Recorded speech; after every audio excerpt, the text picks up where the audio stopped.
And breaking news this evening, special counsel Jack Smith slimming down the election-related case against former President Trump. The goal, to give prosecutors a better chance of winning the case after the Supreme Court's presidential immunity ruling. Smith filing the new adjusted indictment today, preserving the same 4 charges against Trump, but removing some of those allegations of Trump's conduct.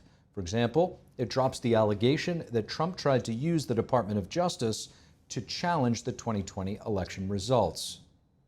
And the debate on debates seems to be over, at least for now. Former President Trump confirming he will debate Vice President Kamala Harris on September 10th, given new assurance by ABC about the rules. It comes as Trump's bringing 2 former Democrats to his transition team.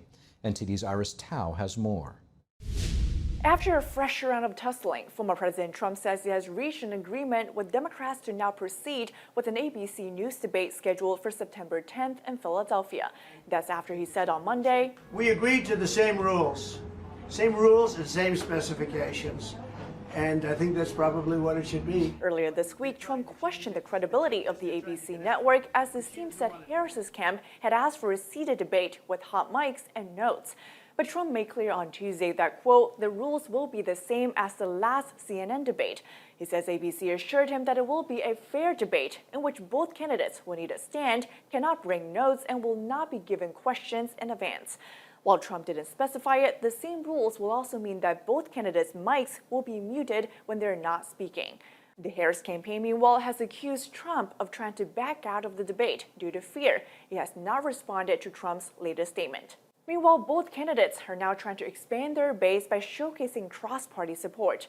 Trump on Tuesday announced that he's now bringing in RFK Jr. and Tulsi Gabbard to his transition team, which will help him pick policies and staff for a potential second administration.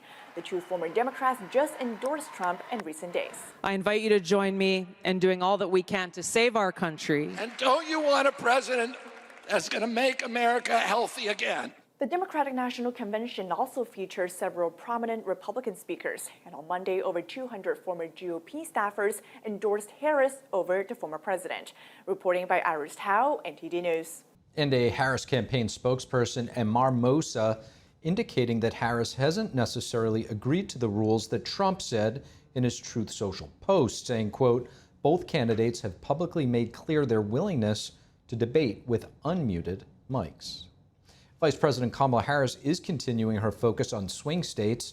Her campaign has released a new ad highlighting her plan to lower housing costs. Her team also hitting several spots on the East Coast this week. NTD's Jason Blair has the latest. The Harris-Walz team announced a new 1-minute ad campaign to, quote, communicate her plan to lower Americans' housing costs.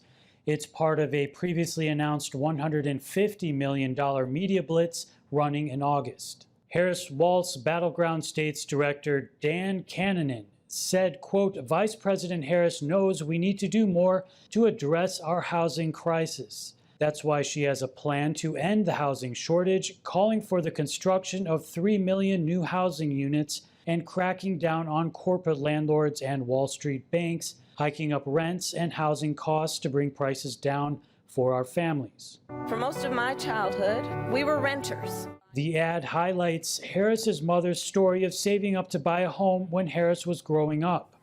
And on the campaign trail, the team says it's hosting nearly 20 events across 12 states this week. Second Gentleman Douglas Emhoff was in New York Tuesday afternoon speaking at a campaign reception. And Governor Tim Walz will speak at a convention in Boston on Wednesday. He'll also join Harris in the battleground state of Georgia on the same day for a bus tour. This will be their first time campaigning together in the state, according to the team. And on Thursday, Harris will give remarks at a rally in Savannah as the bus tour goes through South Georgia. And also in Georgia, Democrats have sued to block state election certification rules. They say they want to make it clear that election superintendents must certify results by 5 p.m. November 12th, 1 week after Election Day. Reporting in Washington, D.C., Jason Blair, NTD News. Mark Zuckerberg admitting that he bowed to government pressure to censor certain posts on Meta's platforms, a decision he says he now regrets. Now, Zuckerberg's saying he's changed Meta's fact-checking policy, the comments written in a letter to the House Judiciary Committee. Zuckerberg wrote that the Biden administration, quote, repeatedly pressured, end quote, Meta to censor COVID-19 related posts and expressed frustration when the platform didn't comply. He said in hindsight he wouldn't make the same decisions today.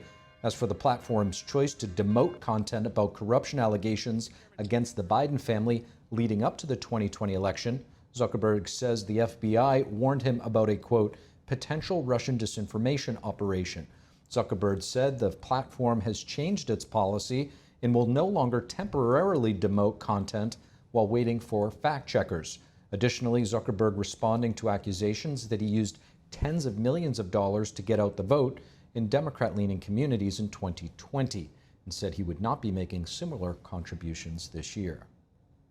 And now we welcome David Keating, president of the Institute for Free Speech, to join us for a deeper dive on what Zuckerberg's letter means for social media and free speech this election cycle.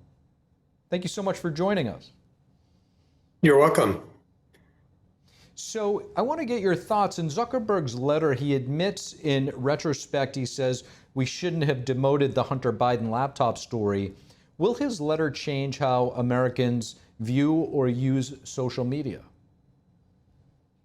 Well, probably not. I think the average American hasn't heard of this letter, and I'm not sure would trust Facebook or other social media companies to follow through on the pledges. So, I think people will continue to use social media and hope for the best. Let's face it, the way the feeds are curated is a black box to most people. It may even be to the companies themselves. So I think people will continue to try to communicate with fellow Americans and hope they reach as many of them as possible. Now, David, we also saw the arrest of the founder of Telegram, another social media platform. Europe accusing the platform of not regulating criminal content, among a few other allegations. What is the significance of the timing of Zuckerberg's letter, and how will the ownership of Twitter and the lack of involvement from Zuckerberg impact this political landscape? Well, there's a lot to unpack there. I think the timing of these two is just coincidental, but I think it brings up a very important issue here in the United States. We have the First Amendment, which obviously is a great thing to protect our right to free speech, but European countries and even the UK have nothing of the sort. And there's all kinds of regulation there that would be unconstitutional and clearly unconstitutional here in the United States. And the real problem is these platforms are international and they're trying to juggle laws in different jurisdictions. And this is raising some really tricky issues, both for the platforms, but it can also affect us as Americans if the platforms try to respond to these foreign laws. So it's a very difficult and tricky question. And what's going on in France is very concerning, but we don't have much in the way of detail yet. Now, David, in the letter Zuckerberg sent, he said, quote, I feel strongly that we should not compromise our content standards due to pressure from any administration in either direction, and we're ready to push back if something like this happens again. What do you expect to see going forward in terms of how social media moderates content? And with regard to motive, what do you make of the timing of this? Is he potentially concerned of another administration? Well, look, I mean, you have to keep in mind this letter was to House Republicans. The Republicans control the House now. Zuckerberg, I'm sure, is concerned about the political ramifications of what the Republicans might want to do to Facebook. So, look, I think he's just responding to political pressure, and I wouldn't really put a lot of stock into, anything that he's saying right now. And we don't know what this fall's elections will bring. We don't know who will be in control of the White House or either branch of Congress. And if the political circumstances change and a new administration puts pressure on Facebook, I think there's a good chance they'll respond to that pressure. What we really need is some legislation putting limits and disclosures on what the government is doing behind our backs, pressuring these social media companies. David Keating, president of the Institute for Free Speech. Really appreciate your insight. Yeah, you're welcome. Thank you. And White House National Security Advisor Jake Sullivan is in China, speaking with Chinese officials. This comes just after the U.S. condemned the CCP's recent actions in the South China Sea. NTD's Washington correspondent Jack Bradley has more from the White House. The U.S. may begin escorting Philippine vessels across the South China Sea to avoid Chinese aggression. Commander of the U.S. Indo-Pacific Command, Admiral Samuel Paparo, said so in Manila on Tuesday. That comes a day after the Philippine Coast Guard said the Chinese Communist Party used 40 vessels to illegally block the Philippines from carrying out humanitarian resupply missions. Watch. Certainly within the context of consultations, every option between the two sovereign nations in terms of our mutual defense, escort of one vessel to the other is an entirely reasonable option within our mutual defense treaty among this close alliance between the two of us. On Tuesday, a State Department official doubled down on condemning the Chinese regime for its aggressive behavior in the South China Sea. Rear Admiral Andrew Sugimoto, Deputy Commander of the Coast Guard Pacific area, condemned the Beijing's aggressive behavior. He said, quote, "I think most nations out there see that as unsafe and unprofessional conduct, which only highlights and further emphasizes the bullying that's going on." Now, this is just ahead of closed-door meetings between National Security Advisor Jake Sullivan and Chinese Foreign Minister Wang Yi, the top foreign diplomat there. They'll be talking about fentanyl as well as China's support for Russia's war machine and a range of other topics. Take a look.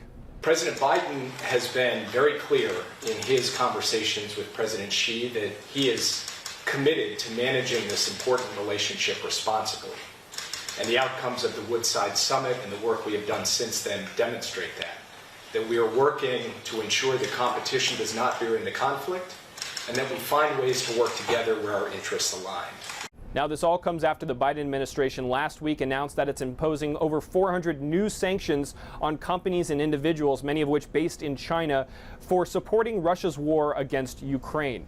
The talks between Sullivan and the Chinese officials will continue on until Thursday. Reporting from the White House, Jack Bradley, NTD News. Thank you for watching the Capitol Report. If you want to see our full broadcast, check us out at epochtv.com.